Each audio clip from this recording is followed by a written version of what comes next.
We actually like to follow and listen to those who have achieved something big in their lives.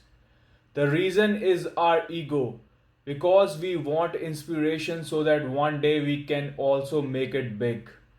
I too was a Sidhu Moosewala fan. Mostly his songs are ego based and they pump us up to achieve big in our lives. What if I told you at the end the winner is the one who is zero, has zero ego? Is it possible? Then how would we live? Why would we ever do anything in our lives then? What's the goal? It's not that we pray to God so that He helps us to achieve our goals. Is this why we all do not pray? Yeah, I mean for sure. What if I told you there is nobody listening to your prayers? While performing such a kind of prayer in front of God, we are just begging. But instead, we should be thanking. So we all are doing it wrong. And the interesting part is that in the end, you stop praying as well. Our thinking is completely wrong. No one is doing anything. Nobody is the doer of anything. Why? That's what I'm teaching here. So bear with me for all the answers, as the real world is not what you think it is. There's many unknown facts that you are not aware of. So let's continue. Only that death is salvation. Only that death is freedom. After that, there is only existence, then no manifested body. But in ordinary death, a subtle body remains within you. It is an extraordinary death only if it is a great death. It happens only in samadhishta or nirvana. One who attains samadhi in his birth, that he has dissolved his subtle body while being alive. The meaning of samadhi is that the person has dissolved the subtle body while he is alive and has broken the built in program. Now he has no plans for his further journey. Now he neither has any 5-year plan nor any 5 life plan. Now he has no plans at all. Now he is free from the plans. Now, as soon as the body falls, he will be left with only existence, not expression. So, one who attains samadhi in this birth means that he has dissolved his subtle body while being alive. And it is a great death, it happens in only nirvana condition. Expression is bondage because expression is not the expression of the universe, of the whole. That is why a little is revealed and what remains unrevealed is restless.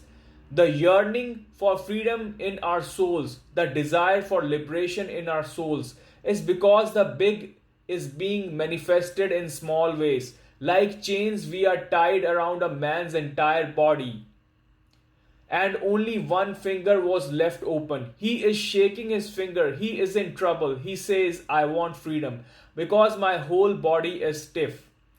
Our entire existence is stuck like this. There is a little expression through a small door.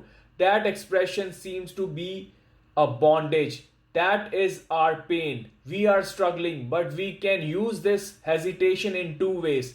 Either we kept trying to free ourselves through the small door, that is our body, then we will make it bigger.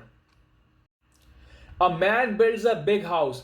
He just means that he is making his body bigger. There is no other meaning. A man builds a big house and in the big house he feels a little free. Space increased, became bigger. In a small room it seemed more closed. In a big house it seemed a little open. But after a few days even that starts to seem small. Then he builds a big palace. But within a few days that too start to look small. In fact, man has such a huge existence that even the entire sky is small. Therefore, no matter how big a house he builds, all will become small. He needs as much space as God has got. Simply, it won't work for less than that of God's level. Therefore, it is rightly said that within every human there is God. Man wants the entire space, he wants the limitless, where there is no limit. Where there is a limit, there will be a feeling of bondage, and the body creates many types of limitations. There are limits to seeing, limits to hearing, limits to thinking. Everything has limits. And existence is infinite and expression is limited. Hence, to be free from expression is to be free from the world. What we call in the old language being free from the movement is being free from the expression. That is the search for pure existence. It is the search for that existence where there will be no expression. It will have to be just being, so that only just being remains. There will be no more limits. There is no limit in just being. So the day someone dies after attaining samadhi, breaking all the built-in programs, giving up all the aspirations for expression, giving up all the desires for expression, on that day he has no longer has a body. Then we cannot take his photograph seriously. So the photographs taken by the psychic research societies in the West cannot contain the photographs of Mahavira. Buddha cannot be captured in that photograph. Krishna cannot be captured in that photograph of psychic research. Only those who have come with built-in program can be caught in that photograph, who are taken by the psych research. Those who have a plan, a blueprint of the body can be caught. Mahavir's photograph cannot be captured. There is no solution. No picture of existence can be taken. A picture of someone in existence can be taken. No picture of existence alone can be taken. What if the picture of existence is? What do you think? What will be the picture of existence? Because there is no limit to existence. The picture can only be of someone who has limits. So in ordinary death, you have asked, the body will remain, will it become subtle? So in extraordinary death, in yogic death, in Mahamrityu, in Nirvana, no body remains, only existence remains. No wave remains, only the ocean remains. So question, can the son and wife do anything for the peace of the lustful subtle body? Because Pindadan, ancient death ceremony, is mentioned in Gita. So answer is, lust is each person's own. Others cannot do anything about it. The lust is mine. My wife can't do anything. Yes, but under the pretext of doing it for my own lust, she can do something for her lust. But that is a very different thing. The husband is dead, the wife tries to free her husband from lust. She prays, perform fire rituals, perform ancient death ceremonies, Pinddan, does anything, organizes any event. This may not make any difference in her husband's lust, but for her, there may be a difference in her own desires. And this is the secret of the pain. The plan is not for the liberation of the husband, because if you free your husband from lust, then you can also make him get lust. Then salvation in this world will become more difficult. If Mahavir dies and Mahavir's wife catches lust, then what will Mahavir do?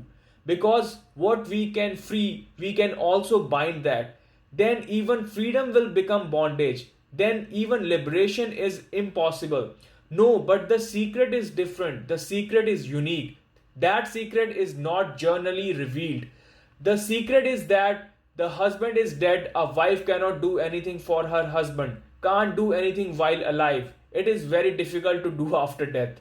The other being is our own, in which we have no entry, neither the husband nor the wife nor the mother nor the father. But she will do in the name of her husband. So what will she do?